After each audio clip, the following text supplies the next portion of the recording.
Mesdames, Mesdemoiselles, Messieurs, bien le bonjour à vous tous et merci de nous retrouver dans votre émission matinale Bonjour d'Algérie. Nous serons ensemble jusqu'à 9h30 avec nos invités et surtout beaucoup de thématiques à développer. Nous allons recevoir, donc juste après la météo, le flash d'information, Nejma Herj dans son espace. L'invité de la matinale recevra donc une représentante du ministère donc, du Commerce et nous allons en parler. Elle débattra avec elle, bien entendu, sur les questions de commerce. Nous allons également recevoir des invités, à savoir un représentant donc, du ministère de la Santé pour nous parler de la journée mondiale du diabète. Aujourd'hui, nous célébrons à travers le monde la journée mondiale du diabète. Nous allons à cet effet parler de cette maladie, ces pathologies bien sûr liées à cette maladie. Et bien sûr, nous répondrons à toutes les interrogations des téléspectateurs. Nous allons parler aussi de la 12e édition du Salon international de la lunetterie de l'optique. Ça se passera ce 15 et 17 novembre à Echra. Bien sûr, nous aurons l'organisateur sur ce plateau pour nous en parler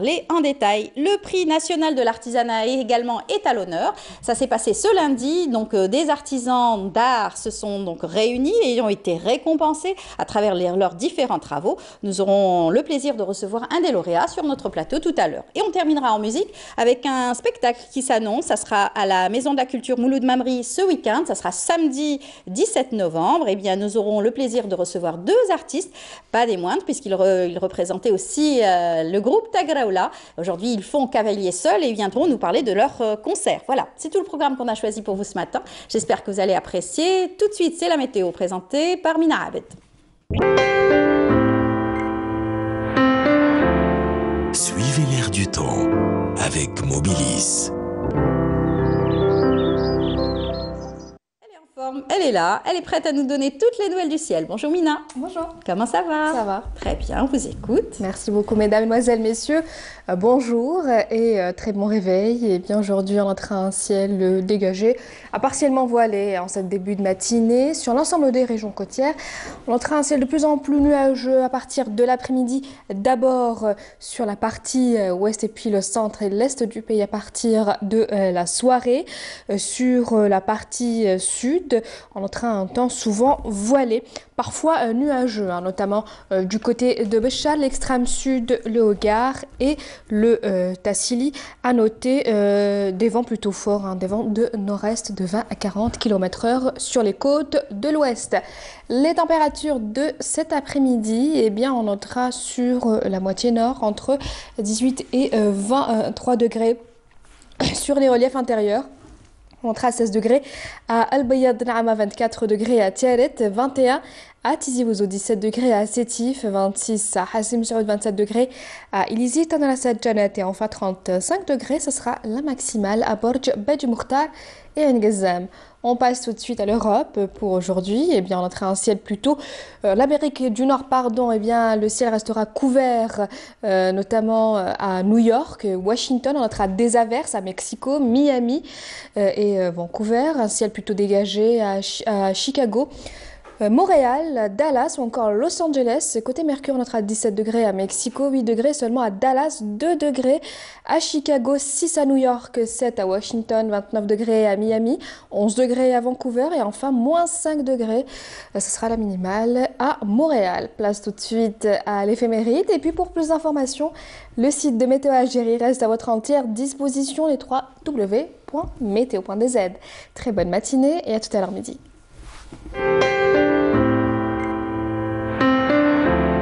La météo vous a été présentée par Mobilis. Voilà, vous savez tout sur les nouvelles du ciel grâce à Mina. Merci beaucoup à vous, Mina. Merci à vous. Et puis bonne journée. Merci. À tout à l'heure, midi 19h. Tout de suite, c'est le flash d'information présenté par Nejma. Bonjour Nejma.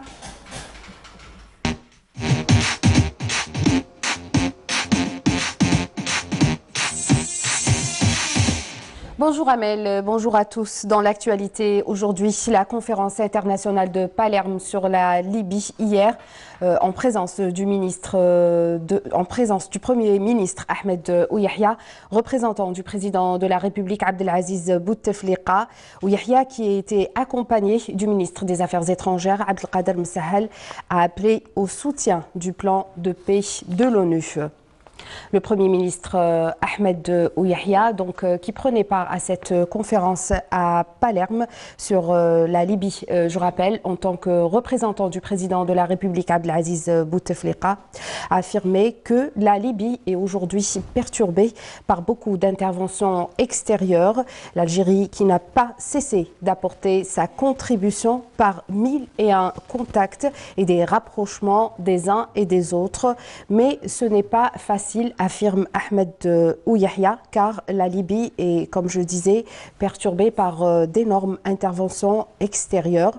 Dans une déclaration à la presse à l'issue des travaux de la conférence, Ahmed Ouyahia a lancé un appel aux autres acteurs de la communauté internationale, leur demandant de laisser leurs ambitions pour un peu plus tard, car pour le moment, nous avons tous une seule ambition, ajoute Ahmed Ouyahia, celle de sauver la Libye et donc de nous insérer tous sous le toit des Nations Unies. Il a ajouté que l'Algérie n'a pas cessé de déployer ses efforts pour que la Libye retrouve le chemin de la paix.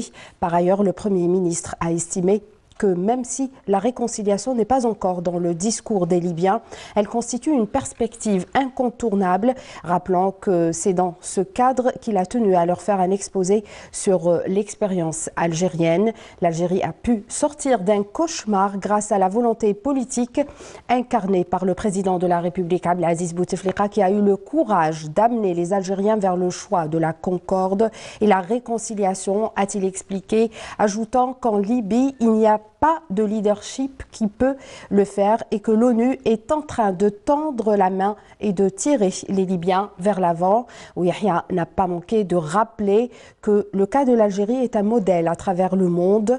Outre la stabilité et la sécurité dont nous jouissons, le fait le plus important est que nos enfants ne partent plus rejoindre des groupes terroristes comme Daesh ou autres, a-t-il conclu. Le Premier ministre Ahmed Ouyahia a également pris part à une réunion restreinte organisée par l'Italie en préparation de la conférence internationale. Cette réunion, qu'a présidé le président du Conseil des ministres italien, Giuseppe Conte, a vu la participation des présidents tunisiens, égyptiens, du Premier ministre russe, le président du Conseil européen, le ministre des Affaires étrangères français, ainsi que le représentant spécial du secrétaire général des Nations Unies pour la Libye. Du côté libyen, le président du Conseil présidentiel libyen, Faiz Sarraj, et le maréchal Khalifa Haftar ont pris part à cette réunion. Les participants ont été briefés par le représentant du Conseil général des Nations Unies pour la Libye, qui a rappelé les points saillants de ces propositions faites au Conseil de sécurité le 8 novembre dernier en vue d'une sortie de crise en Libye. Et puis, toujours dans l'actualité, le ministre de l'Intérieur, des collectivités locales et de l'aménagement du territoire était hier en visite de travail dans la wilaya de Sidi Bel Abbès. Il a affirmé lors de sa rencontre avec les représentants de la société civile que l'Algérie est sur de bons rails vers un lendemain meilleur et prospère. Nourdine Bedoui a ajouté que nous avons payé cher la paix et la stabilité dans un passé récent et nul ne peut se permettre de déstabiliser le pays. Bedoui a ajouté également que l'Algérie vit aujourd'hui dans la stabilité et la sécurité, expliquant que tout ce qui a été réalisé n'est pas fortuit, mais c'est grâce à la réconciliation nationale qui a instauré les valeurs de tolérance et de réconciliation avec soi, avec l'autre, faisant de l'Algérie une école dont s'inspirent des pays et des peuples en quête de liberté, de paix et de stabilité. Cette réconciliation, ajoute Nourdine Bedoui, a été possible grâce à la vigilance et à la mobilisation de tous les corps de sécurité, à leur tête l'armée nationale populaire. Donc, les valeurs sont un précieux acquis à préserver, conclut Nourdine Bedoui. Le ministre de l'Intérieur qui était en visite dans la wilaya de Sidi Bel Abbès a également insisté sur la nécessité d'impliquer les donateurs de la société civile, donc Nordin Bedoui qui inaugurait un centre régional anti-cancer. Et donc, il a insisté de faire participer la société civile dans les réalisations de projets de développement caritatif, notamment ceux ayant trait au secteur de la santé. Il a également insisté sur le rôle que doivent jouer les investisseurs privés et les donateurs dans la réalisation de projets de bienfaisance, créateurs de richesses et d'emplois. Donc le ministre a rappelé toujours à préserver ces acquis dont bénéficient différents secteurs. Il a également souligné l'importance de les préserver. Nordin Bedoui, donc, qui saluait le rôle assumé par la jeunesse formée dans des universités et des centres de formation professionnelle du pays. Et puis deux nouvelles stations du métro d'Alger, Ali Boumendjel, Alger Centre, et Gate Constantine à Kouba, ont été inaugurées hier par le ministre des Transports et des Travaux publics, Abdelghani Zahlan. Munie de 4 accès, la station Ali Boumendjel relie la station Grande Poste à celle de la place des Martyrs. Quant à la station Gate Constantine, munie de 2 accès, elle relie la station Les Ateliers à celle de Ain Nadja. Par ailleurs, le ministre a annoncé que les locaux commerciaux situés au sein du métro d'Alger seraient mis aux enchères à partir de la semaine prochaine afin d'offrir plus de services aux usagers de ce moyen de transport. Dans l'actualité, donc activité ministérielle prévue aujourd'hui à Adrar, la ministre de la Poste, des Télécommunications, des Technologies et du Numérique qui visitera des projets relevant de son secteur dans les communes de Timimoun, Ougrout et Adrar. Ablida, le ministre des Affaires religieuses, préside une conférence sur la vie du sceau des prophètes à l'occasion du Mawlid Nabawi Sharif. Il donnera à cette occasion une manifestation sur le Madih, donc les louanges à Dieu, au siège de la wilaya de Blida. Et puis à Tipaza, une équipe médicale de l'hôpital français Marie Lanlong entame une visite à la polyclinique de cardiologie infantile de Bousmaïl, au programme des interventions chirurgicales au profit de 18 enfants présentant des cardiopathies complexes, et lancement aujourd'hui également de campagnes de sensibilisation à l'occasion de la journée mondiale du diabète sous l'égide du ministère de la Santé, de la Population et de la Réforme hospitalière. Donc à Alger, une campagne ce sera à l'hôtel Horaci tout à l'heure, et une autre conférence sur les publications de la police algérienne au forum de la Sûreté nationale à l'école supérieure de la police. Ça se passe au Châteauneuf à Alger. Voilà ce qui est prévu pour aujourd'hui. Tout de suite, on retrouve l'invité de la matinale.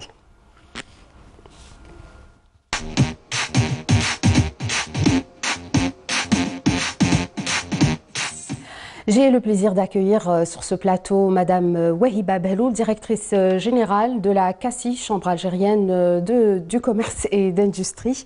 Bonjour Madame, bienvenue à vous. Donc on revient sur la participation algérienne au salon Hospitalité and Food qui s'est tenu récemment au Qatar. Donc une excellente opportunité pour le climat des affaires et l'exportation des produits algériens à l'étranger. Bonjour, oui, bonjour à tout le plateau. Effectivement, nous revenons de Doha, du Qatar, où nous avons eu l'honneur et le plaisir donc de représenter l'Algérie à cet événement qui était bien entendu donc la 4e édition du salon Food and Hospitality. C'est un salon qui était dédié donc au secteur de l'agroalimentaire et les services annexes à tout ce qui touche un peu l'hôtellerie. L'Algérie a eu donc le statut d'invité d'honneur. Donc, ce qui a quand même donné un aura assez intéressant. Une importante délégation présidée par Monsieur le ministre du Commerce, avec 31 entreprises qui ont pris part à ce salon, qui, je le répète, était une excellente opportunité pour promouvoir le produit algérien, pour faire connaître un peu le potentiel économique algérien, et notamment dans le secteur agricole et agroalimentaire, Et là, je vous prierai de me croire que ça a été une excellente occasion. Notamment, on a pu voir un peu l'engouement d'abord du visitorat qui pendant 4 jours n'a pas diminué. Tant national, je dirais, par les Qataris, mais également les entreprises étrangères qui étaient présentes, parce qu'il y avait quand même 15 pays qui étaient présents à ce salon. Est-ce qu'il y a eu des partenariats ou des projets de partenariat lors de cet événement? Donc, comme je vous ai dit, c'est quand même un salon qui était très intéressant pour les représentants algériens, les entreprises algériennes. Vous savez qu'actuellement, l'offre exportable en Algérie ou le potentiel de l'export en Algérie réside entre autres dans le produit agroalimentaire et l'agriculture, les produits, fruits et légumes. Et je vous dirais qu'à cette occasion, il y a eu beaucoup d'intérêt qui a été manifesté d'abord à la date algérienne, qui est quand même très connue sur le marché qatari, malgré la forte concurrence. Il y a eu également les olives, l'huile d'olive, et les autres produits agroalimentaires, et notamment également les fruits et légumes. Les fruits et légumes ont connu un engouement extraordinaire. D'ailleurs, beaucoup de contacts ont été engagés. Un accord a été signé sur place pour la date avec l'entreprise algérienne Afridat et son partenaire. Plusieurs discussions ont été entamées pour des co-développements, des délocalisations, notamment parce que, c'est-à-dire en termes de processing, c'est quand même une activité qui est très très intéressante. Donc on peut dire que c'est un salon qui a été fortement apprécié, et on a pu constater de visu l'intérêt et le potentiel qu'a le produit algérien sur le marché qatari, mais pas uniquement, parce qu'il y a également toute la région. Absolument.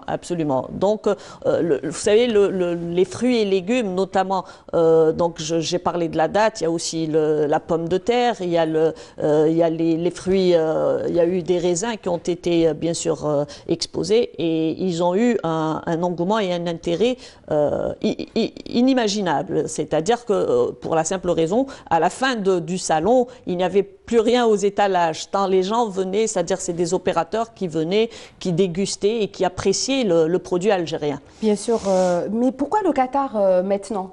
Pourtant, il existe des relations très fortes entre les deux pays, mais pourquoi les échanges commerciaux n'ont pas été relancés depuis pas mal d'années? Ben écoutez, c'est vrai que bon, les relations entre les deux pays sont des relations, c'est-à-dire excellentes au niveau politique, mais effectivement au niveau échange économique, si on prend le volume des échanges, il est pratiquement insignifiant. Donc ça a été une occasion pour l'Algérie Qu'est-ce qui fait que le climat aujourd'hui soit favorable? Ben écoutez, d'abord il y a eu cette invitation. On ne décline jamais une invitation, ne serait-ce que pour me jouir d'un statut d'invité d'honneur. C'est quand même une bonne opportunité qui a été donc offerte à l'Algérie, et le Qatar, parce que nous sommes dans une dynamique très très positive ces derniers temps. Vous savez que l'Algérie actuellement connaît une situation économique qui un peu la pousse ou l'oblige un peu à aller diversifier son économie, à trouver d'autres marchés,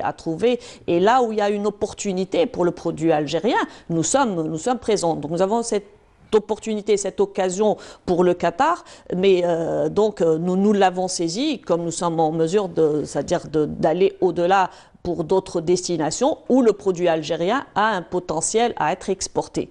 Très bien, donc c'était d'abord la Belgique, les États-Unis, la Mauritanie, donc 50 entreprises pour les USA, 75 pour la Belgique et 170 pour la Mauritanie. Donc outre les produits agroalimentaires, qu'est-ce qui intéresse aussi les marchés internationaux?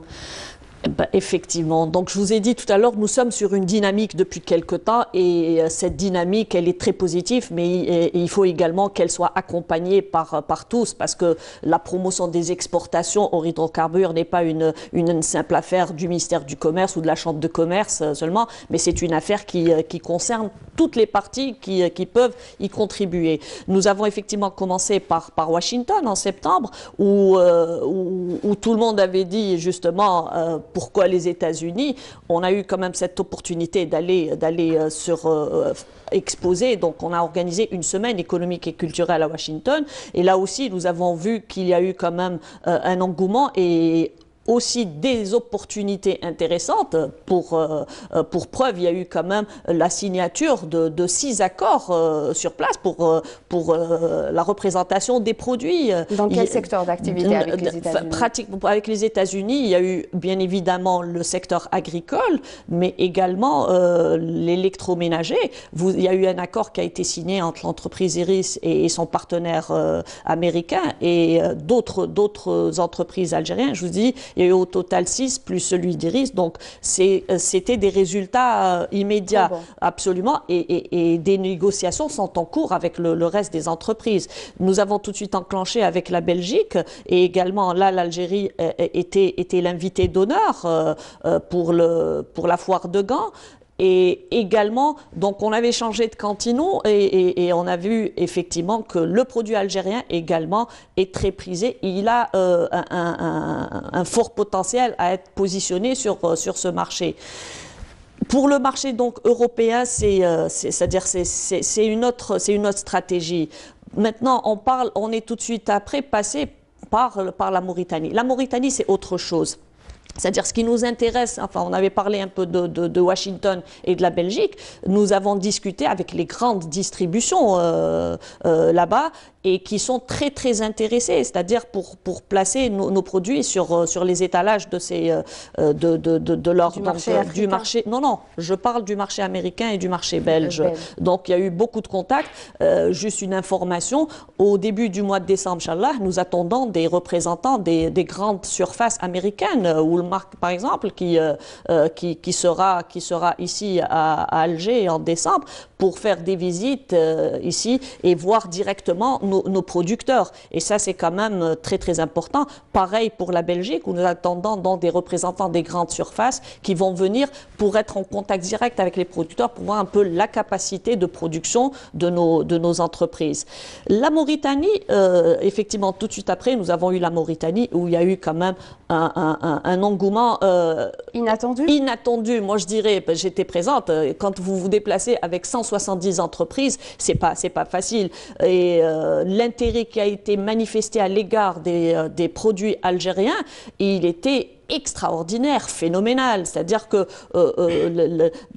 d'abord la population, mais également les entreprises. Et justement, il y a eu signature d'accords. Il y a eu 24, au total, il y a eu 24 accords qui ont été signés en Mauritanie. Il y a eu 3 accords institutionnels. C'est des accords qui ont été signés entre la Chambre de commerce, la CACI, la Chambre algérienne de commerce et d'industrie, avec son homologue mauritanien pour un jumelage entre les institutions et un accord justement dans le cadre du Conseil d'affaires. Mais le reste, je vous dirais, donc 24 accords commerciaux qui ont été signés entre les opérateurs économiques et leurs homologues mauritaniens. En fait, la Mauritanie, je dis c'est un peu différent. Pourquoi? D'abord, la Mauritanie, c'est le prolongement ça démontre un peu la vision de l'Algérie, la vision africaine de l'Algérie. C'est le prolongement naturel de l'Algérie, c'est la proximité et pour une fois, bien sûr, nous avons eu quand même 47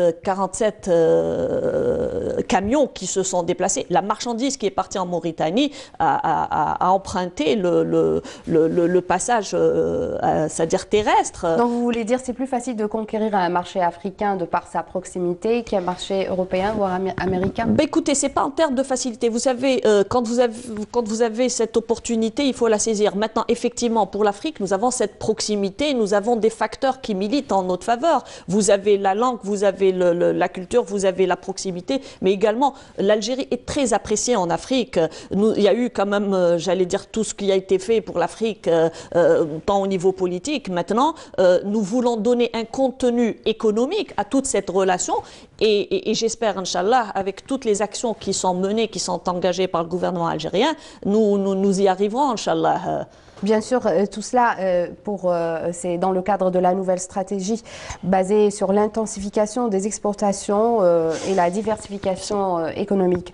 C'est bien beau d'entendre tout cela, surtout le grand succès qu'ont nos fruits et légumes sur les marchés internationaux.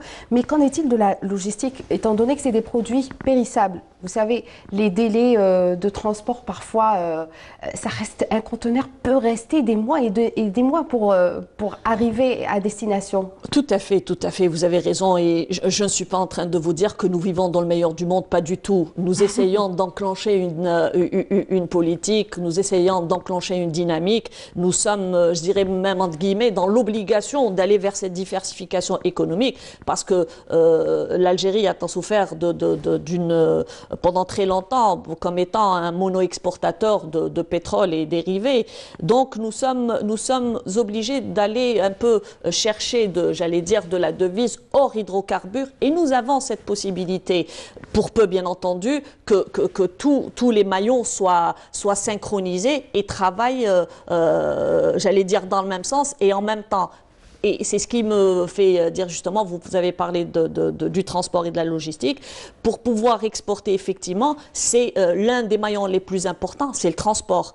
Je reviens un peu sur le Qatar, effectivement, quand nous avons rencontré nos homologues au Qatar, ils étaient effectivement intéressés, mais réellement, ils ont posé le problème du transport, c'est-à-dire le respect des délais, etc. D'ailleurs, c'est pour ça que nous avons j'allais dire, cet axe sur lequel nous sommes en train de travailler, qui est l'amélioration de la chaîne. Pourquoi pas d'une ligne aérienne directe? Écoutez, oui, c'est à l'étude. D'ailleurs, il y a une demande de nos frères qataris qui ont demandé l'ouverture ou l'examen de la possibilité d'ouverture d'une ligne maritime et qui est bien entendu à l'étude. En fait, toutes ces questions-là sont à l'étude pour essayer d'améliorer, comme vous avez dit, un peu le climat des affaires pour que ces produits dont on est en train de parler depuis tout à l'heure puissent être échangés dans la facilité, dans la fluidité la plus totale. Et parler de transport, vous me donnez l'occasion là de vous parler d'un salon que nous allons organiser, que la Chambre algérienne de commerce et d'industrie envisage d'organiser très prochainement. C'est plus précisément du 26 au 29 novembre. C'est la 3e édition du Salon international de la logistique, du transport et de la logistique. On est en train de parler de la promotion des exportations, oui, mais sans transport, sans logistique adéquate, on ne pourra pas. D'ailleurs, donc c'est la raison pour laquelle nous avons ce salon qui va être lancé la semaine prochaine et la thématique. Sera au Palais des Expositions. Oui, ça sera au Palais des Expositions à la SAFEX, un salon qui a sa 3e édition. Nous avons quand même enregistré jusqu'à maintenant plus de 70 entreprises qui vont exposer. Nous avons quelques entreprises étrangères. Nous n'avons pas de pavillon de pays étrangers, mais des entreprises, entreprises étrangères qui sont intéressées par ce secteur. Cette édition sera axée sur la thématique de la performance et la compétitivité pour une meilleure gestion des coûts. Et c'est la raison pour laquelle justement toute la question réside dans les coûts. Si on veut être compétitif, si on veut être,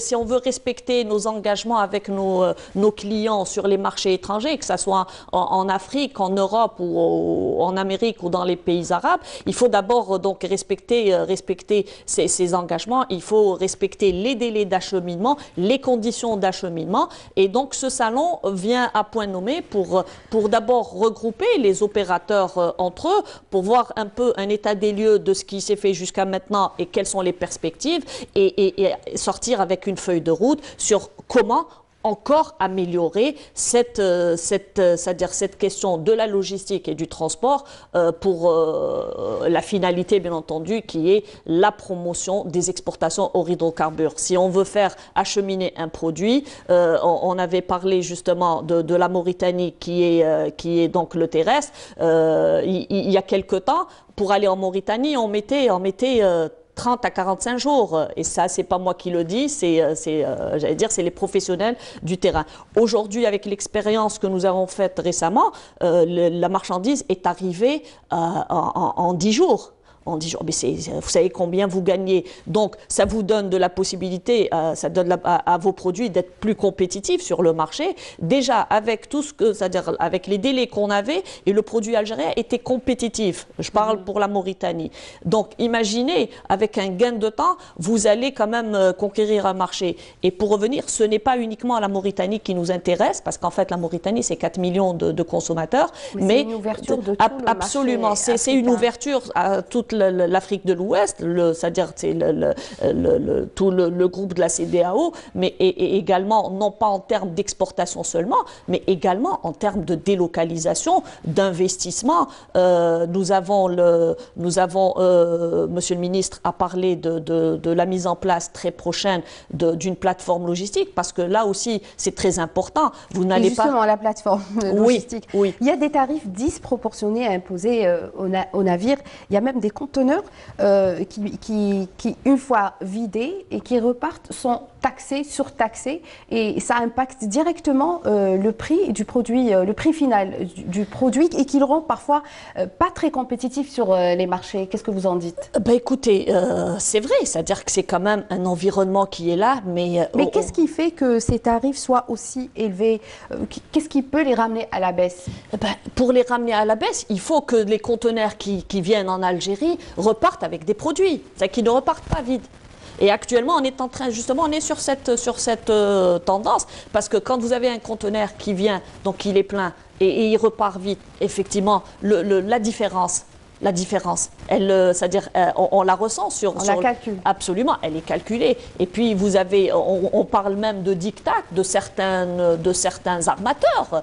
Il ne faut pas se voiler la face. Mais là, on est en train justement de reprendre les choses. Et je vous dis, bientôt, d'ailleurs, ça a été annoncé par Monsieur le ministre, mais il y a une équipe, même j'en fais partie, il y a une équipe qui est en train de travailler sur des conventions avec, nous avons nos compagnies. Vous avez la CNAN qui fait un excellent travail. C'est vrai qu'à un moment donné, la CNAN a connu des difficultés, mais là, actuellement, la CNAN, le pavillon national connaît quand même une relance, une dynamique. Vous avez Logitrans qui a fait un travail inimaginable et incroyable. D'ailleurs, c'est grâce à Logitrans que nous avons pu acheminer les produits sur la Mauritanie. Vous avez Air Algérie Cargo, parce qu'effectivement, vous avez des produits périssables, vous ne pouvez pas vous amuser à les envoyer, soit par... conteneur, il faut des absolument. Camions, Donc c'est ce qu'on appelle le just-in time. Il faut que, c'est-à-dire quand vous avez une commande, il faut qu'elle arrive au moment voulu. Et là, justement, la CACI accompagne les opérateurs économiques en matière de formation, justement pour étudier tout cela. Donc, c'est des cycles de formation de combien de temps? Tout à fait. En tant que Chambre algérienne de commerce et d'industrie, vous savez que la formation, c'est le cœur de métier de toutes les chambres de commerce à travers le monde, qu'elles soient chambres de commerce publiques ou privées. Nous avons plusieurs types de formations. Nous avons des formations diplômantes, mais également des formations actions. Et en termes de promotion des exportations, nous avons une formation qui est intitulée Métier à l'export, la formation au métier de l'export METEX. C'est une formation qui a été initiée par le ministère du Commerce, et nous, en tant que CACI, nous avons été mandatés pour dispenser cette formation. C'est une formation qui est d'une durée de 3 mois, c'est une courte durée qui permet d'abord, on essaie un peu d'inculquer l'export, ce qu'est l'export au niveau de l'entreprise. C'est une formation qui est dispensée aux exportateurs, aux primo-exportateurs, aux cadres commerciaux des entreprises. Et c'est une formation aussi, il faut le souligner, qui est financée à hauteur de 80%, par le Fonds spécial de soutien à l'export, le FSPE. Le reste 20%, c'est assuré par l'apprenant. C'est une formation qui est dispensée par un groupe de formateurs qui sont certifiés. Donc c'est pour vous dire que il y a du travail qui est en train de faire, de de se faire pardon. Et c'est-à-dire l'exportation, encore une fois, c'est une affaire de tous. Chacun essaye d'apporter donc sa contribution. Ben oui, donc une dernière question avant de clore le débat. D'autres opérations de charme vers d'autres pays prochainement?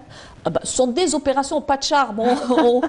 Pour nous, c'est-à-dire il faut y aller. Effectivement, jusqu'à la fin de l'année en cours, nous avons encore on va dire 3 opérations. Nous avons une exposition spécifique qui est attendue au Gabon, au Libreville, qui va démarrer le 27 novembre, Inch'Allah. Vous me direz pourquoi le Gabon? Oui, moi je dis le Gabon. Il faut aller dans les profondeurs de l'Afrique. C'est une opportunité qui nous est donnée, donc il faut l'exploiter. Nous avons le Gabon donc avec cette exposition.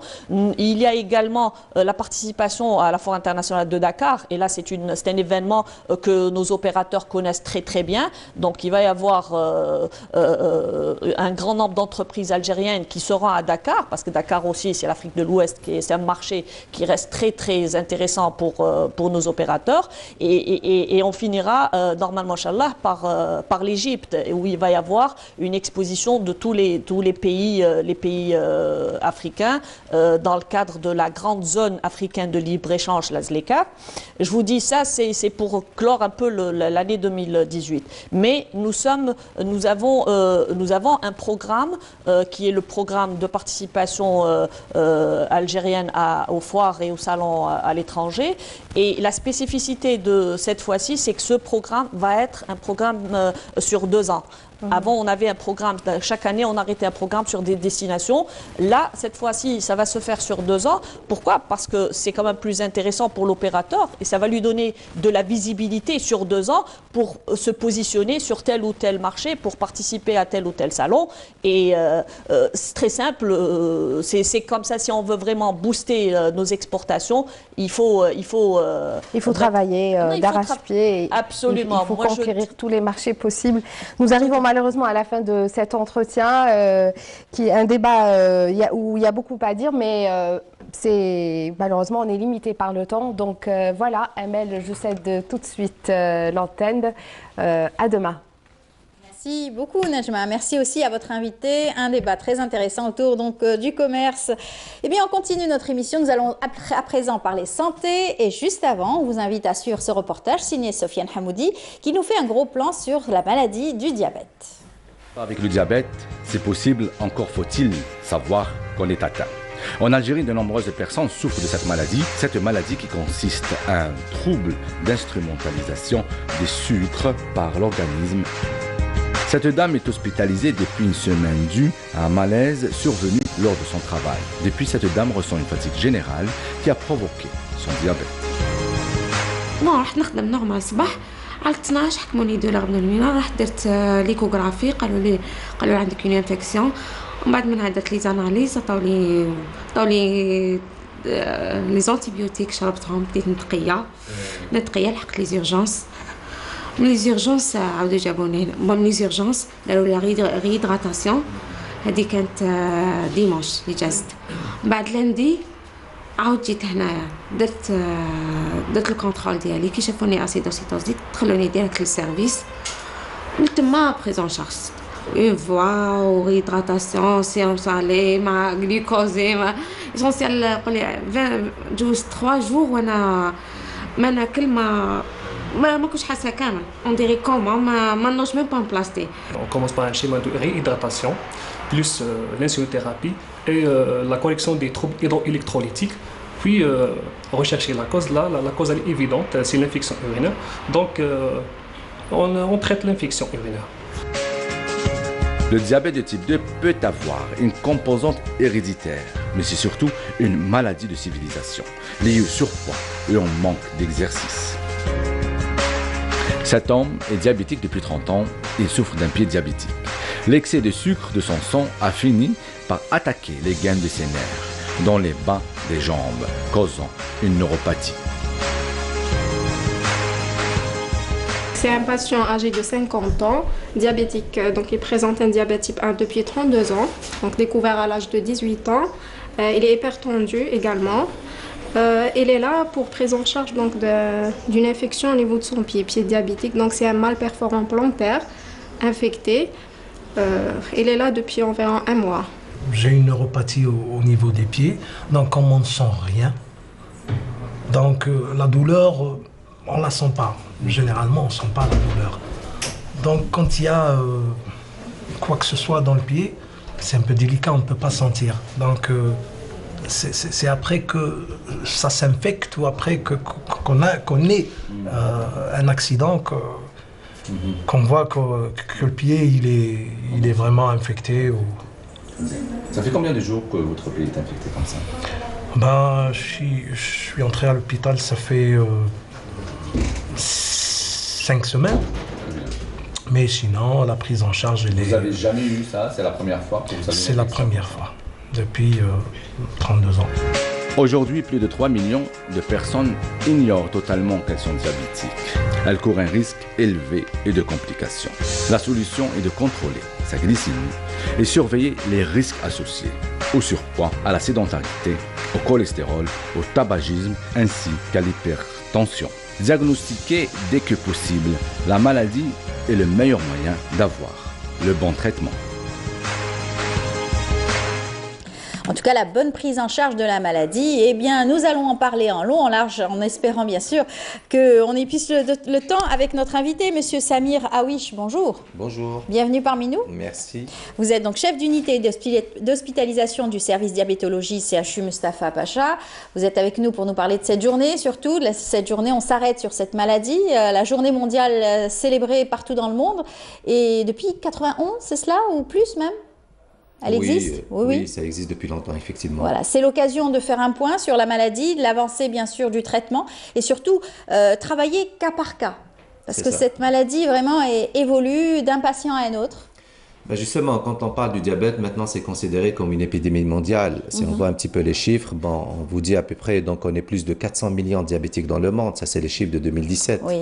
Donc ça veut dire quoi? Ça veut dire qu'on est devant une véritable épidémie. Et si on parle d'épidémie, bon, la problématique de diabète de type 2, c'est essentiellement... C'est-à-dire c'est une maladie beaucoup plus silencieuse. Et du coup, donc, c'est les complications. Et quand on parle des complications, malheureusement, on ne fait pas trop dans le dépistage. Et c'est ça qui fait que malheureusement, cette maladie entraînerait une mortalité, une morbidité qui est quand même assez Ces dernières élevée. années, on a vu beaucoup, donc, à l'occasion, bien sûr, de la journée nationale ou de la journée mondiale, il y a donc des journées où on peut faire des dépistages. Et c'est à ce moment-là que, malheureusement, quelquefois, des gens, comme ça, fortuitement, découvrent qu'ils ont le diabète et qu'ils ne le savaient pas. Effectivement. Donc, tout le rôle au jour d'aujourd'hui, c'est d'aller essentiellement faire le dépistage. Le dépistage, bon, s'intéresserait beaucoup plus à la population à risque. Parce que quand on a le diabète qui est là, bon, on va beaucoup plus vers l'éducation du patient diabétique. Mais on s'intéresse maintenant dans le dépistage essentiellement dans le DT2. Pourquoi? Parce que tout simplement, il y a des éléments qui peuvent nous orienter vers le risque de faire un diabète.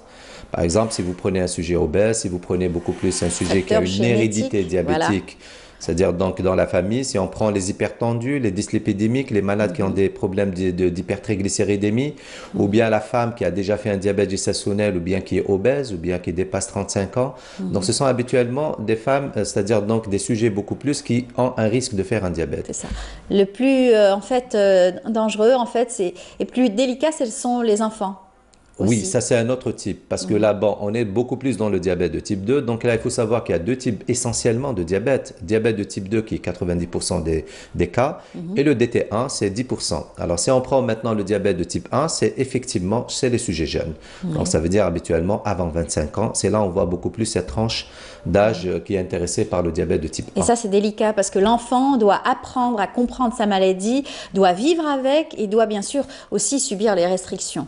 Effectivement, parce que dans le DT1, habituellement, donc le pic essentiellement, c'est au niveau de l'adolescence. Et l'adolescence, c'est une période, en fait, l'adolescence, c'est une période un peu délicate, parce qu'il y a la puberté qui s'installe, etc. Et du coup, quand on annonce le diabète à une personne jeune comme ça, c'est toute la famille qui est touchée au fait. C'est beaucoup plus les parents qui sont touchés. Donc du coup, l'éducation dans ce cas-là va essentiellement vers l'enfant, mais essentiellement aussi vers les parents. C'est les parents qui sont là pour prendre en charge l'enfant diabétique. Alors c'est le mal aussi du siècle, hein, comme d'autres mots aussi qui existent. Le diabète, on l'a découvert partout dans le monde aujourd'hui, il a pris une place effrayante. Le sucre gagne du terrain parce que tout est sucré, les industries travaillent sur cela. Le gustatif et aussi, que ce soit le sucre ou le sel, aujourd'hui sont toujours mis dans les industries, les produits qu'on vend, c'est goûteux, donc ce qui fait que ça incite les gens à manger plus. Effectivement, donc parmi essentiellement, donc j'ai dit que là on est beaucoup plus dans le diabète de type 2 parce que c'est l'obésité. Et l'obésité au fait c'est quoi? C'est essentiellement deux facteurs qui interviennent. C'est essentiellement donc la sédentarité et la malbouffe. La malbouffe, voilà. Alors la malbouffe, c'est ça qui fait que malheureusement en Algérie, on est en train maintenant d'assister à une augmentation, on va dire, très très importante de la prévalence du diabète en Algérie parce qu'on mange très mal. On a abandonné un petit peu le modèle qui était beaucoup plus un modèle, c'était le régime méditerranéen qui était riche en fibres alimentaires et en féculents. Maintenant, on est beaucoup plus orienté vers les sodas, les sucreries, donc tout ce qui est pâtes, les etc., fromages, les fromages. Et tout ceci, malheureusement, entraînerait... En plus des sucres. Ben oui, la consommation de sucre en Algérie, malheureusement, c'est très riche. Et aussi, il ne faut pas oublier qu'on est les premiers consommateurs du pain au monde. Et vous savez qu'une baguette de pain, c'est l'équivalent de 25 morceaux de sucre. Donc, pour vous donner un petit peu un aperçu, on mange trop de sucreries. Et c'est ça qui fait beaucoup plus favoriser l'apparition de façon assez précoce du diabète sucré. Il ne serait pas nécessaire aujourd'hui de s'arrêter sur cela et de faire plus de campagnes au niveau des écoles déjà, au niveau bien sûr aussi des entreprises pour essayer de dissuader. Le ministère du Commerce avait fait aussi une tentative pour essayer de réduire la consommation de sucre au niveau des ménages. Justement, et tout le travail devrait se faire effectivement au niveau des écoles primaires et des écoles secondaires, parce qu'il y a eu un travail qui a été fait il y a 3 ou 4 ans de ça par une société savante de pédiatrie et qui malheureusement avait retrouvé qu'il y avait 25% de nos enfants qui sont soit en surpoids ou obèses. Donc ça veut dire quoi? Ça veut dire que ce sont des potentiels malheureusement diabétiques dans le futur. Alors si on n'agit pas précocement et si on n'agit pas sur la prévention en corrigeant beaucoup plus notre alimentation, on va assister d'ici quelques années donc à je dirais à une pandémie de diabète en Algérie. Alors là, si on devait parler de l'alerte et surtout de la prévention, parce que ce qui vous intéresse, c'est de travailler sur la prévention pour éviter les cas. Oui. Mais quand bien sûr le diabète est là, il est installé, c'est vrai qu'il faut faire avec et évoluer avec, c'est-à-dire grandir, vieillir avec la maladie. Et tout n'est pas simple, hein, c'est-à-dire qu'il y a des complications si jamais la maladie n'est pas prise en charge correctement. Effectivement, donc il y a 2 volets. Le premier volet, c'est la prévention. La prévention s'intéresse beaucoup plus par rapport aux personnes à risque. Donc si je suis beaucoup plus à risque de faire un diabète, comment je peux faire éventuellement pour ne pas aller vers le diabète? C'est essentiellement agir sur les 2 facteurs, essentiellement. C'est la sédentarité, donc il faut bouger et il faut bien manger. Donc c'est ça. Maintenant, pour les personnes qui sont déjà diabétiques et pour ne pas aller vers les complications, là c'est c'est ce qu'on appelle actuellement l'ETP, l'éducation thérapeutique. Et l'éducation thérapeutique, elle prend une part très importante au jour d'aujourd'hui. Donc, on essaye un petit peu de sensibiliser le patient par rapport à l'intérêt de suivre son régime, ses médicaments, la bonne observance thérapeutique, afin, bien sûr, éventuellement, d'aller vers l'objectif glycémique. Parce qu'un diabétique, il a besoin quand même d'être dans les objectifs glycémiques d'un sujet peut-être normal. Et de ce fait, donc, plus le diabétique, il a donc une glycémie une moyenne qui est plus ou moins normale, plus il est à l'abri des complications. Et c'est-à-dire que le diabétique, malheureusement, à chaque fois, donc c'est l'appel du sucre. Il est tenté par le sucre. Donc c'est automatique. Plus on est diabétique, plus on a envie de manger du sucre. Hein. Oui, bon, ça c'est beaucoup plus dans le début de la maladie. Mais je peux vous dire aussi autrement qu'il y a des diabétiques qui sont bien éduqués, qui sont bien assidus au jour d'aujourd'hui. Quand vous leur donnez du sucre, ils ne touchent pas. Au contraire, ils vont vous dire non, ça ne m'intéresse pas, je trouve que le goût n'est pas intéressant. Donc là, ils sont habitués au goût amer. Et là, en fait, c'est une habitude. Si vous allez tout simplement, c'est le diabétique, il va beaucoup plus se pencher essentiellement sur les produits qui ne sont pas sucrés, ben, il n'aura pas une envie de prendre des sucreries. Il y a des substitutions, bien sûr, qu'on trouve aujourd'hui sur le marché. Alors, si on devait parler de tout ce qui a été fait jusqu'à aujourd'hui pour les diabétiques, d'ailleurs, pour les complications, il y a eu donc le pied diabétique, ce sujet qu'on trouve à chaque fois et que donc il y a eu une coopération avec les Cubains dans ce sens-là. Il y a eu donc une clinique pilote pour cela. Oui, justement, en fait, qu'est-ce qui s'est Une passé? Il y a unité eu, pilote plutôt.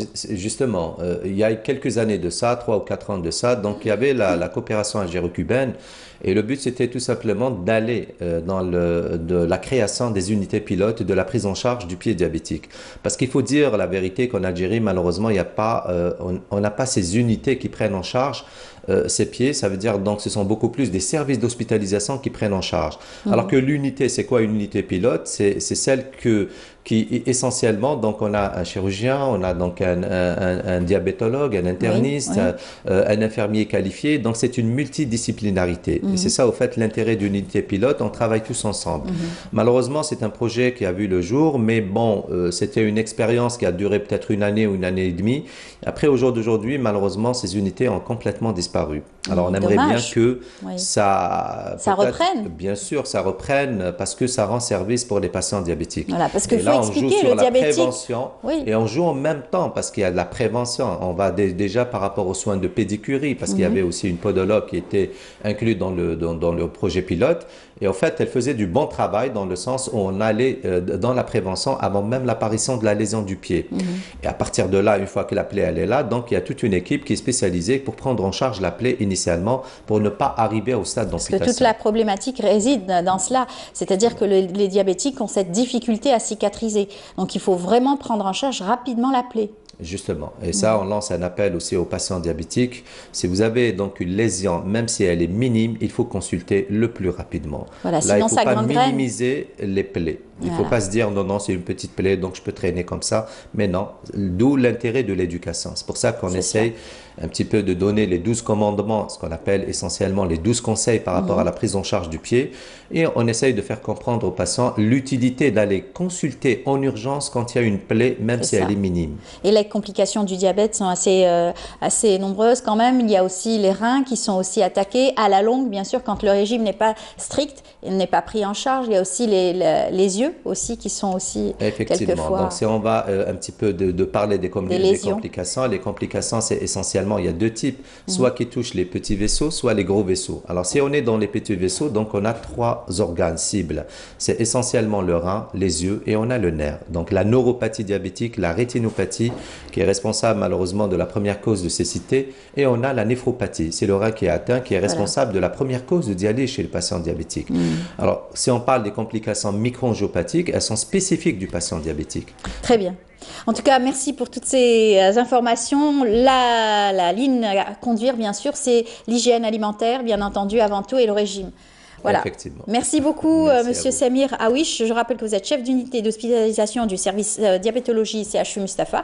Bon courage pour cette journée. Merci d'être venu. Merci à vous. Merci pour l'invitation. À très bientôt. On se retrouve. On va découvrir donc la belle région de Ouargla en images. Et bien sûr, on se retrouvera juste après avec d'autres invités.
Donc la région de Ouargla qu'on a pu vous faire découvrir.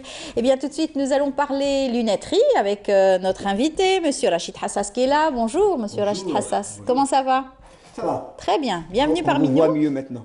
Voilà, c'est ça. Le mot-clé, c'est la lunetterie aujourd'hui. Les lunettes, avec de bonnes lunettes, on voit mieux, hein, bien entendu. Nous allons parler de la 12e édition du Salon de l'optique et de la lunetterie. Ça se passe du 15 au 17 novembre à Eshra, c'est cela? Oui. Et donc, c'est une première à Eshra. C'est à la SFX. C'est-à-dire que depuis 12 ans maintenant, on est en train de chercher un espace qui répondrait aux exigences d'un pareil salon qui prend une dimension quand même, oui, internationale, je dirais maintenant. Hein. Oui. C'est le seul salon qui essaie de réunir un maximum de professionnels et qui travaillent dans cette filière. Et l'ambition de ce salon est de s'orienter vers l'investissement. Il faudrait arriver aujourd'hui à ce que le produit qui est exposé, qui est vendu, soit national. Oui. Et dans ce cas, justement, si vous permettez, il y a le ministère du Travail, de l'Emploi et de la Sécurité sociale, lui maintenant, a tendance, par exemple, à rembourser que les verres faits chez nous. Les verres importés ne sont pas remboursés. Donc c'est une première, c'est une incitation. Voilà, encourager bien sûr les produits nationaux et donc de produire national. Alors il va y avoir 35 exposants. Oui, quand même une augmentation par rapport à l'année passée. Oui, oui. Ça nous encourage et ça nous donne encore un autre regard sur l'importance de cette manifestation qui a quand même des ambitions importante, je dirais, bien sûr, puisque nous souhaitons faire de cet espace un espace d'échange, d'expérience, réunir, pourquoi pas les étudiants, voir ce qui se fait chez les opticiens. En matière aujourd'hui donc de l'optique. Aujourd'hui, le confort, c'est un confort, avoir de bonnes lunettes, avoir aussi la vision correcte et corriger surtout sa vision chez un professionnel, un ophtalmologue bien sûr, et bien entendu avoir aussi le confort en portant des lunettes. Absolument, mais c'est-à-dire que, sauf qu'il y a beaucoup de consommateurs aujourd'hui, de citoyens je dirais, qui vont directement consulter un opticien. Or c'est faux, un opticien n'est pas un professionnel à même capable de vous recommander tel verre ou tel verre. Il faut passer par un ophtalmologue. Voilà. Et aujourd'hui, en Algérie, nous avons d'excellents médecins, d'excellents ophtalmologues. Exactement. Qui pourraient aussi prendre en charge toutes sortes de pathologies liées à l'œil. Ah oui, absolument, absolument. Et sans exagérer, je vous assure qu'il y a des patients qui vont à l'étranger, rien pour une consultation, et au retour, on leur dit, écoutez, allez-y voir votre médecin en Algérie. Parce que ce que le médecin vous a dit, c'est vrai, il a parfaitement raison. Et c'est ce qui se passe. Donc, on gaspille de l'argent, d'abord, pour aller voir un ophtalmo à l'étranger. Et lorsqu'il revient ici, il revoit un autre ophtalmo en Algérie. Et souvent, l'ophtalmo algérien découvre ce que les autres n'ont pas découvert. Ça, c'est très important. Alors, oui, aujourd'hui, on parle aussi de la vision et de l'esthétisme, surtout. Beaucoup vont laisser tomber peut-être la lunette et l'échanger contre ces toutes petites lentilles. Oui, des lentilles, justement. Plus discrètes. Alors, lors de ce salon, il va y avoir des exposants qui vont présenter différentes marques de lentilles. Oui. Mais nous, en tant qu'organisateurs de ce salon, en 12 ans, donc on se professionnalise quand même. On devient quand même... alors, on dit attention aux lentilles contrefaites. Bien, voilà, ça va faire l'objet d'une conférence. Absolument, oui. D'ailleurs, tout ce qui est contrefaçon, pas rien que les lentilles, entre autres, donc vous êtes en train d'en parler. Lorsqu'une femme souhaiterait être belle, très belle pour aller à un mariage, pour aller à une fête, elle demande à sa voisine, à une parente, passe-moi tes lentilles s'il te plaît. Comme ça, je vais... Alors, et lorsque, ne sachant pas plutôt que la cousine ou la parente ou l'amie est malade, elle lui transmet directement la maladie. C'est-à-dire elle porte des lentilles qui lui sont... Et souvent, on va voir un opticien, ils achètent des lentilles sans consulter un ophtalmologue. Et ça aussi, c'est dangereux. Mais en plus, ils n'ont pas la même vue. C'est impossible d'avoir la même vue. Donc, c'est terrible. Oui, donc, vous pensez comme ça? Mais souvent c'est ce qui se passe. Hein. Aujourd'hui, donc, pour revenir très rapidement au salon, on a quand même, ce salon représentera les distributeurs, les fabricants de verre. On en a en Algérie aujourd'hui, des fabricants de verre, les représentants de firmes et de laboratoires qui seront présents. Il y aura également des importateurs. Et la CNAS aussi qui sera présente. Oui, la CNAS. Alors avec ça aussi c'est un stand. sujet très intéressant, c'est-à-dire qu'aujourd'hui ceux qui pourront aussi se faire rembourser donc les lunettes, ils seront là pour parler donc de cette opération. Au jour Remboursement. d'aujourd'hui, il y a exactement 544 opticiens Oui. conventionnés avec la CNAS. Et les autres tardent à aller vers la signature d'une convention avec la CNAS. Mais 544, c'est peu. Et lorsqu'on regarde derrière sur le rétroviseur, il y a presque 1500 opticiens aujourd'hui en exercice en Algérie. Il y en a beaucoup. Il y en a beaucoup. Ça, c'est un chiffre que nous avons eu lors du dernier salon. Maintenant, en une année, est-ce qu'il y a des boutiques qui ont fermé ou de nouvelles boutiques qui arrivent? Ça, on ne le sait pas. Mais en tous les cas, sur le 1300, on a agrégé, on me dit agrégé. Oui. Agrégé, il y en a 1200.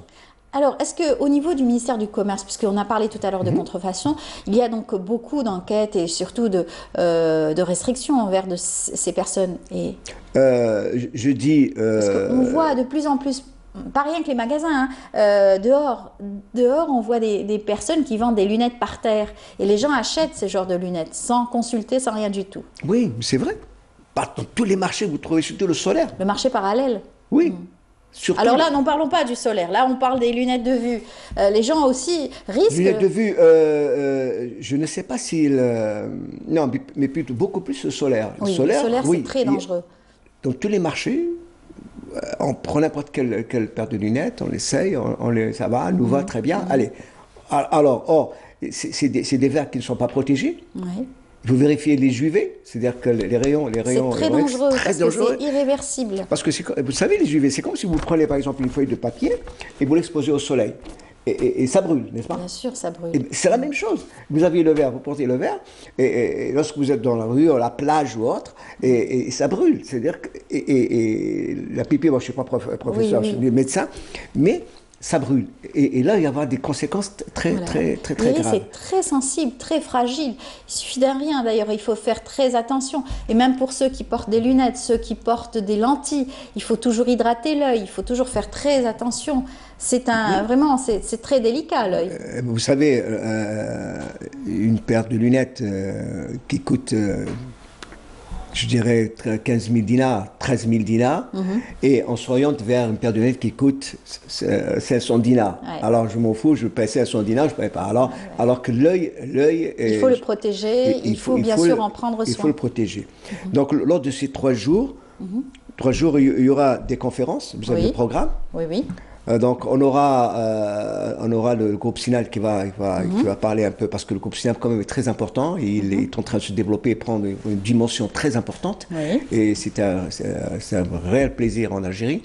Il y a d'autres aussi, il y a les kebabs par exemple, alors qui font depuis extant le verre, c'est très important, et vous avez le ministère de la formation professionnelle qui sera représenté par des centres des jeunes qui réparent et qui produisent les montures seulement. Hein. Donc, ils vont exposer ici des jeunes de formation professionnelle qui seront là. On leur a ouvert, on leur a accordé l'espace. Il y aura également une autre entreprise qui va parler un peu du chiffre d'affaires d'un opticien. C'est quoi? C'est combien? Qu'est-ce que rapporte un opticien aujourd'hui? C'est une conférence débat. Très bien. Il y aura également... et surtout des rencontres et des communications autour donc, des pathologies liées bien sûr à l'œil, notamment le strabisme et d'autres pathologies. Vous devez connaître le docteur Messadi qui passe souvent à la télé. Il parle, et là, il va aborder pas uniquement le strabisme, mais il va aussi survoler l'ensemble des pathologies selon les questions qui lui seront posées par le public. Hein, donc ça, c'est jeudi, vendredi, samedi, tous les jours. Et il y a des conférences. Et puis il y a la douane. À partir de 9h, 14h, bien sûr, la douane, bien sûr, pour la contrefaçon, etc. La contrefaçon. Justement, la contrefaçon, très rapidement, la contrefaçon, la douane ne peut pas contrôler la contrefaçon. Elle ne peut pas. Pourquoi elle ne peut pas? Parce qu'il faudrait que l'opticien... il soit sur place. Non, dénonce. Ah, d'accord. Dénonce. Il faut qu'il aille voir la douane pour dire, écoutez, tel magasin ou telle personne est en train de vendre des paires de lunettes de ma marque. D'accord. Et alors, c'est une fausse marque. Très bien. Vous prenez par exemple X, une paire de lunettes X, vous la trouvez sur le magasin. À moindre prix, par exemple. À moindre prix. Parce que c'est une contrefaçon. Contrefaçon. Et alors là, les services de douane interviennent rapidement. Et mais si le silence des opticiens qui représentent un peu cette marque ne disent rien, la douane vous dit, écoutez, nous, personne ne nous a alertés, donc on ne peut pas. Et ça, ce salon, justement, va encore accélérer la sensibilisation sur cette question des opticiens. Parce qu'il y aura quand même près de 35 exposants, et il y aura également des professionnels qui vont venir, des opticiens qui vont venir. On a invité pratiquement tout le monde. Près de 2000 opticiens sont invités. Très bien. Et puis les étudiants et tout le monde. Donc je pense que ce salon aujourd'hui est en conclusion. C'est un salon de professionnels, oui, allez-y. En conclusion, l'ambition de ce salon aussi est d'aller vers l'organisation d'un salon maghrébin qui réunirait Tunisiens, Marocains et Algériens l'année prochaine, ici à Alger. Et là aussi, ça va être un autre espace d'échange, d'expérience. Parce que pourquoi est-ce qu'en Europe, ils ont des salons européens et pourquoi pas nous? Pourquoi pas? Donc on se reverra l'année prochaine. Mais entre-temps, je sais que vous avez plusieurs rencontres, plusieurs salons, donc probablement celui du marketing sportif ou quoi que ce soit. Le prochain salon, le fin novembre, je profite. Merci de nous donner cette possibilité de... On termine avec ça? Oui. Alors, nous allons organiser donc le 28 et 29 novembre de ce mois les 12e journées euro-maghrébines de la communication publicitaire. Et la thématique, elle est importante parce qu'on va parler du pouvoir économique de la marque. Très bien. Protéger la marque. Qu'est-ce que c'est la marque? Comment travailler la marque à l'international en Algérie? Nous avons besoin de ça. Donc, le pouvoir économique de la marque, c'est la thématique que nous allons développer prochainement les 28 et 29. Voilà. Merci beaucoup, Monsieur Hassas. Bonne chance pour le salon. Le rendez-vous est pris le 15, pardon, du 15 au 17. Voilà, c'est écrit. Le salon se déroulera au niveau de Eshra, l'école donc de l'hôtellerie et la restauration de Voilà, merci beaucoup, Monsieur Hassas. Tout de suite, on va aller du côté, donc on va apprécier une chanson carrément, on va apprécier le groupe Tegraoula, on se retrouve juste après avec nos invités.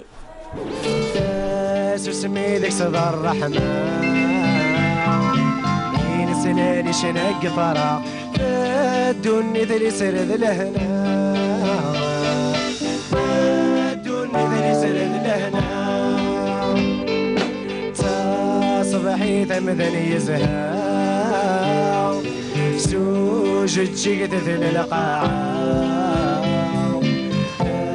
ممثل الزوا كان الدور ذا شحالة لها كان الدور ذا شحالة لها براني نسيرين صفا صباح الدار تعكار يسيري زرات تمس ورد تسمعها رصص ماشي الفراغ للهنا في قصة شرار الشوالة كل مرزيق وفي كل رواق لا شوكا يا مذان ذا شوك لا شوكا يا مذان النغى لا شوكا يا مذان النغى لا شوكا يا مذان النغى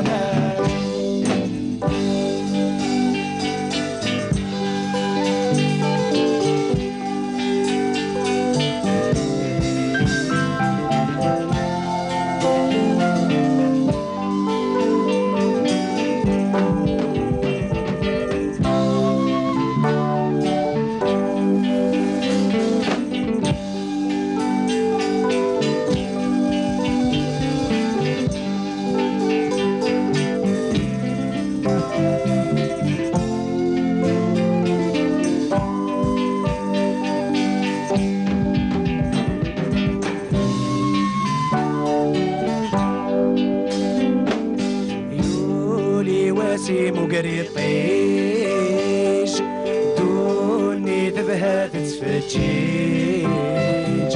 شاره الولون طاغصة شباح ودماوان طاغصة شباح ودماوان يجني يدد البحار ناسك ذا الناس كثر رشد مزيزل عارف مسني ذا غيوالا عارف مسني ذا غيوالا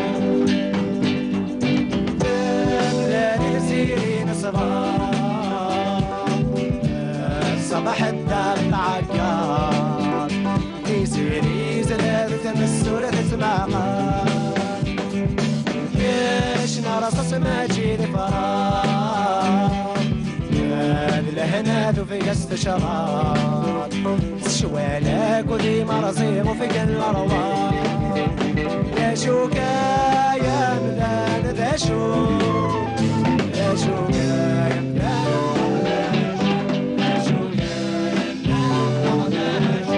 يا شوكا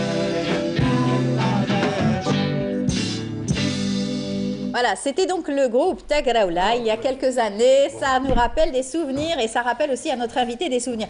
Eh bien maintenant, il n'est plus avec eux, il fait cavalier seul, mais aussi toujours un petit peu, toujours membre. Donc d'accord, mais bon, on a toujours le plaisir de vous voir aussi seul pratiquement avec le Bonjour d'Algérie. Alors il est là, Lounès Hamla, bonjour. Bonjour madame, bonjour Bienvenue aux parmi téléspectateurs, nous. merci bien. Toujours un plaisir de vous recevoir. Moi aussi. Hein. La sympathie, la belle musique. Bah oui, je traverse même la mer Méditerranée pour Oui, venir vous voir, vu que exactement, j'habite en France. Voilà. Exactement. On a eu le plaisir de vous recevoir et parler aussi de votre engagement dans le domaine de la solidarité, de l'entraide également. Absolument. Vous n'êtes pas venu seul cette fois-ci, vous êtes venu avec un autre Écoutez, j'ai été musicien. chercher à inviter un ami à moi que j'ai connu à travers les réseaux sociaux. D'ailleurs, j'ai découvert grâce à sa belle voix qu'il a. Oui. J'ai été le chercher du côté du monde des Chinois. J'ai dû escalader toute une montagne. Oui. Bilal Anou. Bilal Anou, marhaba voilà. bik, Oui, bienvenue. merci. Bonjour madame. Eh bien, on va vous écouter dans un moment. Hein, et C'est un peu découvrir l'appel petit du Durdura au monde du Chinois. Exact. Voilà. Eh bien, une belle rencontre entre les deux. Parce qu'il Deux belles régions. Il y en a qui disent qu'il n'y a que les montagnes qui se rencontrent pas. Eh mais bien si, voilà, c'est bien dit. Alors vous êtes là pour une belle occasion, on va en parler dans un moment, mais on va saluer aussi notre autre invité, c'est un artiste également. Lui est plutôt habile de ses mains, il fait de très belles choses, il nous a ramené un très beau vase, on va le voir dans un moment.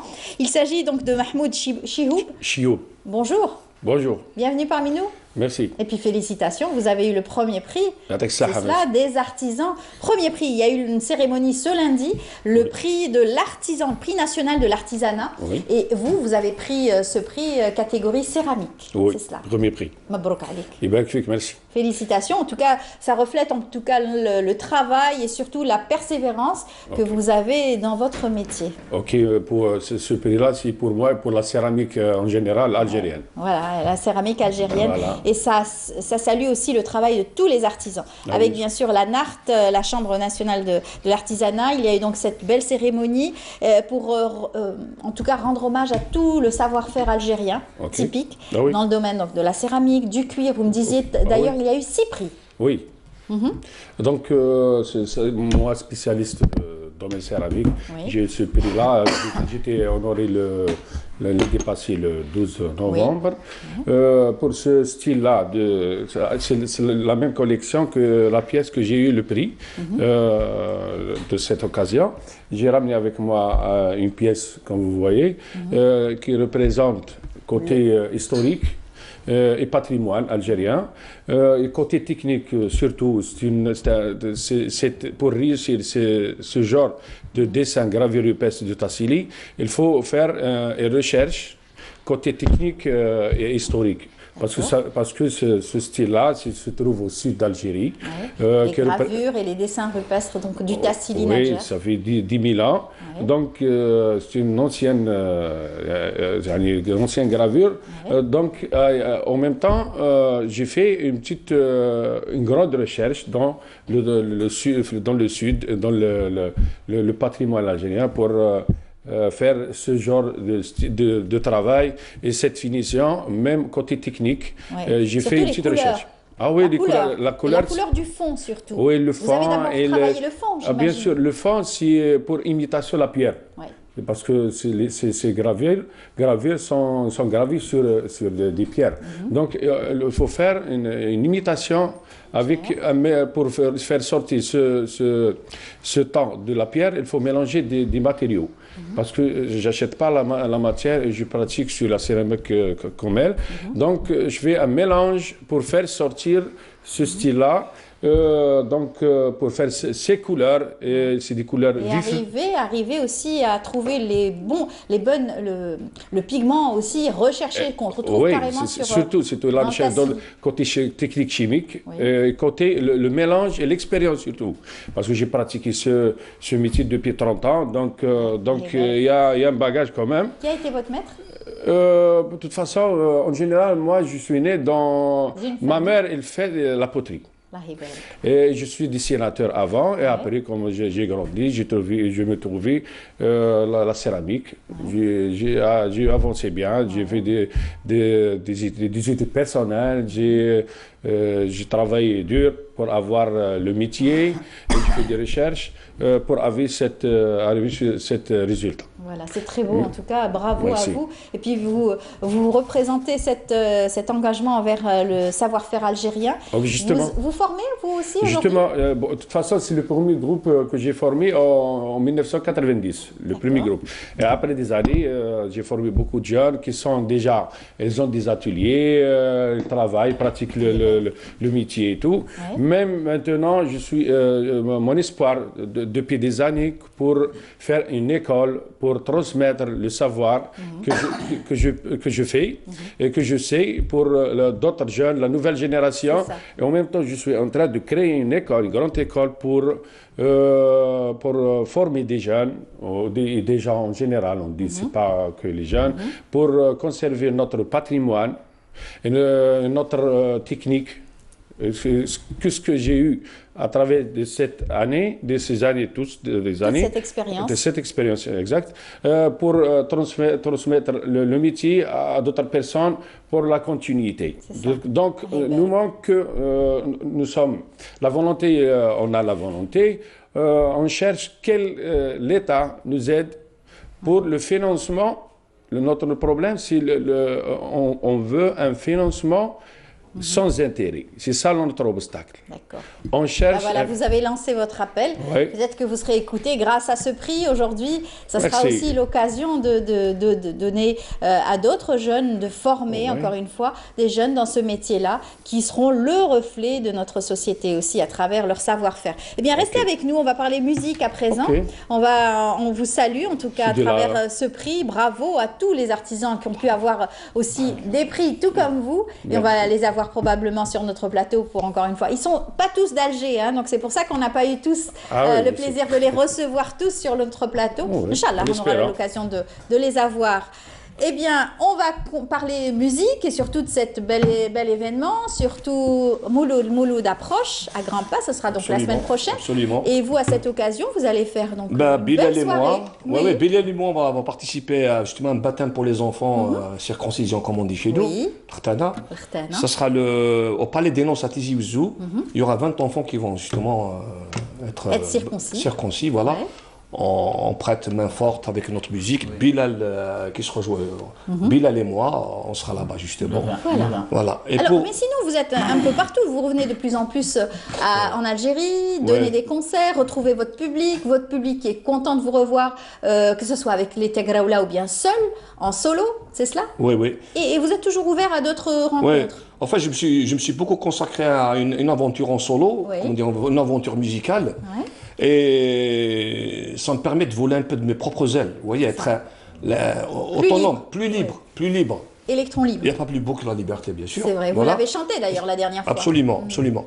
Donc là, entre autres, comment dirais-je, c'est l'appel de la terre natale. Oui, c'est plus fort que tout. Et puis vous avez aussi rencontré des jeunes, vous aussi? Beaucoup. Vous les avez formés, vous avez donné envie de faire de la musique? Beaucoup, notamment, justement, c'est là que j'ai été, comme j'ai dit, j'avais découvert, grâce aux réseaux sociaux, j'ai découvert une très belle voix, M.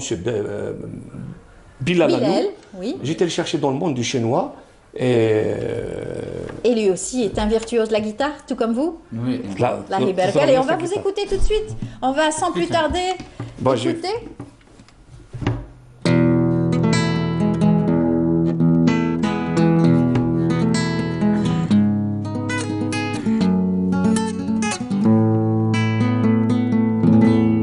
يما الضحافي ذاك نفوز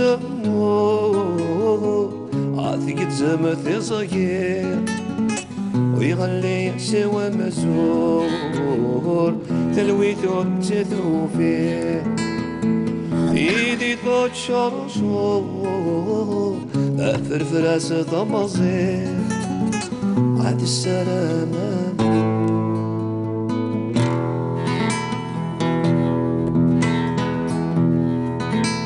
ذي فخصاق ضران طارضي قنتي وصابني يزرس ذي لمحال ورجين ورد الصفي مثل اللي علان عظمة قرضة يما غسل ثلاثة يو النور تيارك يما تدهبي تكلب وزمور هقزم قزقي عالسلام أمور تلويت ورزثو فيه إيدي ثوت شرشو فرفرس ثمصير عالسلامة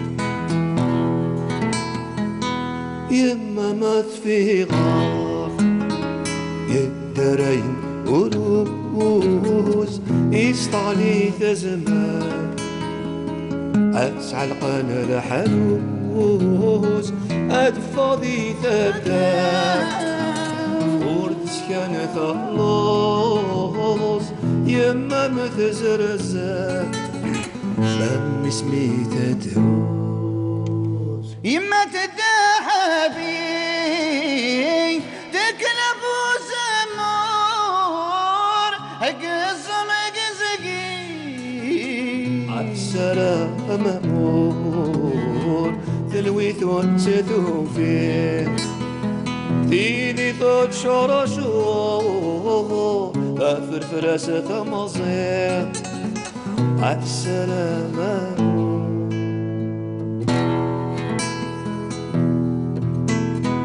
ساكت غذيبنا يرقاقي تساو القديسي كنا حنشد غير ثماو السلم ولا ثلسي دراو سرد ثنافا فذلي دعنا يما تدهبي تكنف وزمور هقزم قزقي عاد السلامة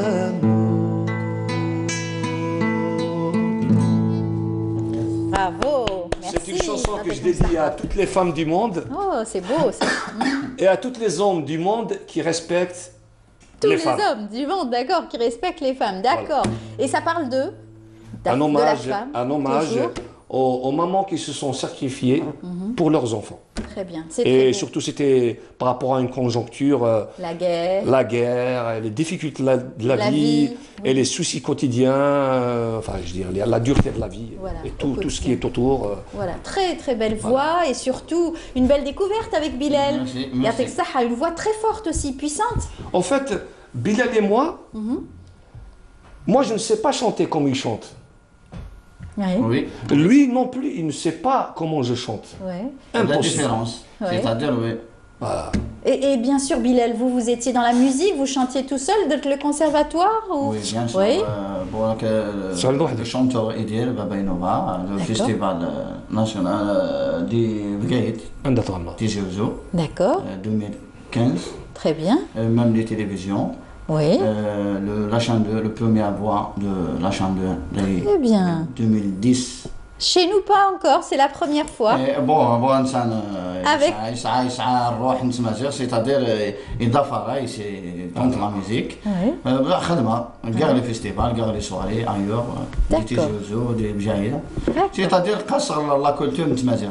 D'accord. Il est très imprégné par la culture amazigh.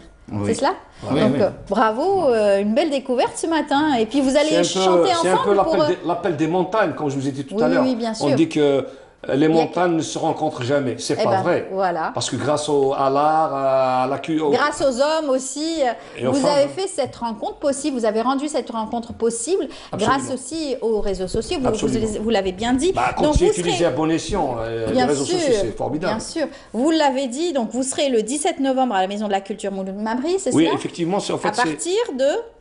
de 13h. En 13 fait, heures.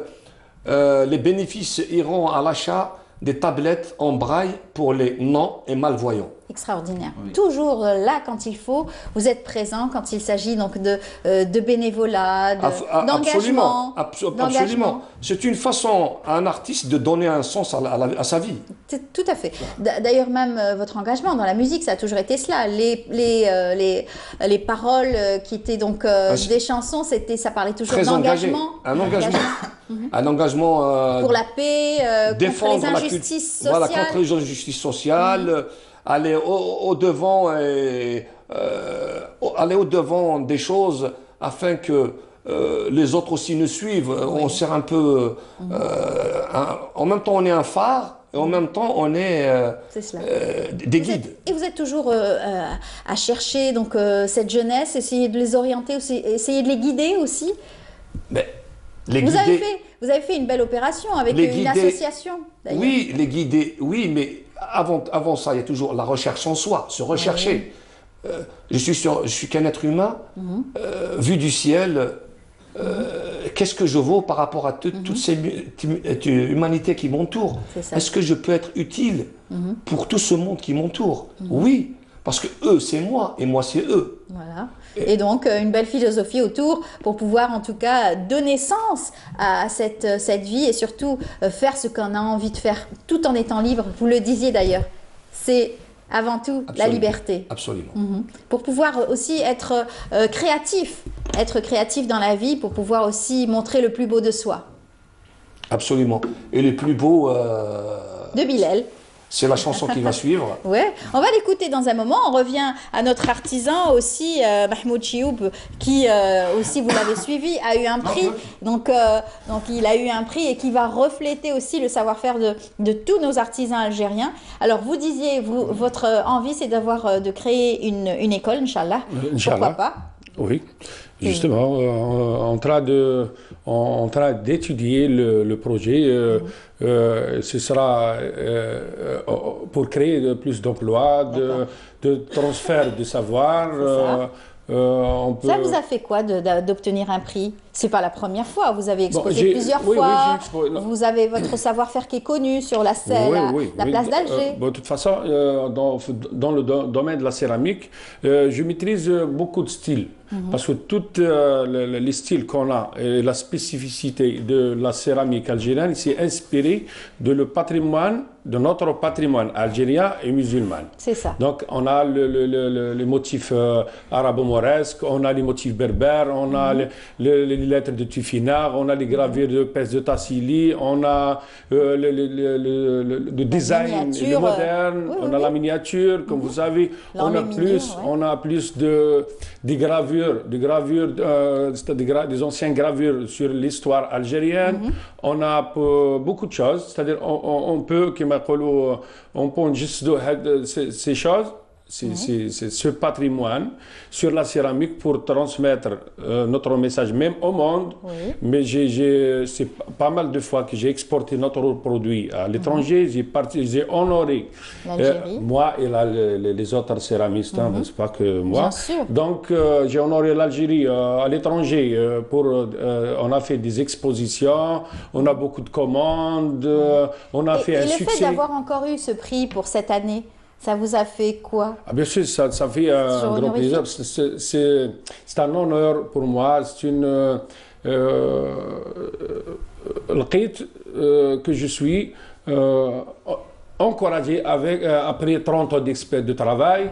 Mais de toute façon, c'est la première fois que j'ai participé au prix. D'accord. Il nous invite plusieurs fois, je ne suis pas allé, mais cette fois, j'ai dit oui, je vais participer parce que j'ai fait une pièce unique côté recherche historique et technique céramique, côté chimique, les mélanges, les ingrédients, les pigments, une touche spéciale. La cuisson, bien sûr, de la pièce, c'est très important.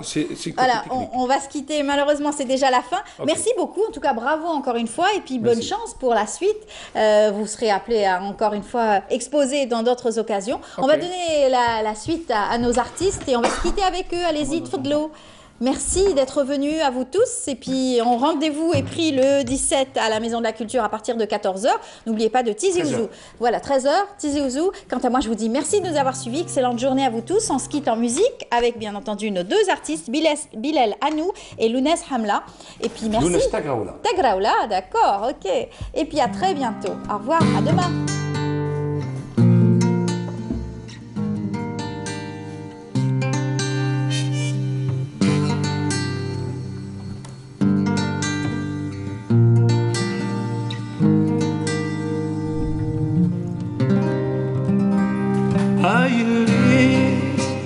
مورتينو أولي فلم يرضى عشان الجروم يدنو جهم ما مسجها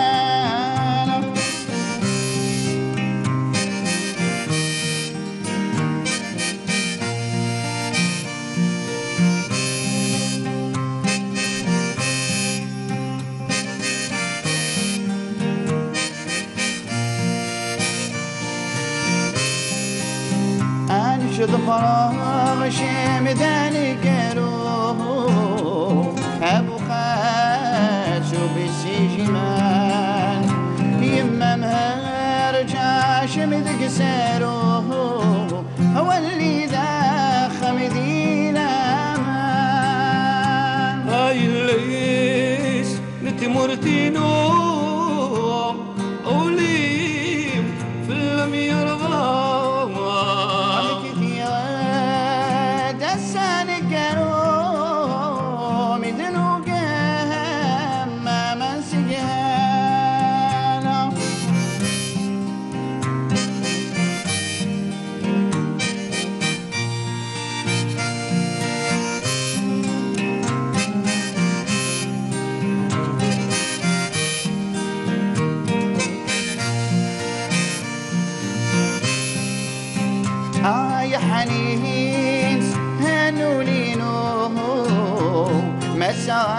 مساكيد ميضران أي حنين سنورينو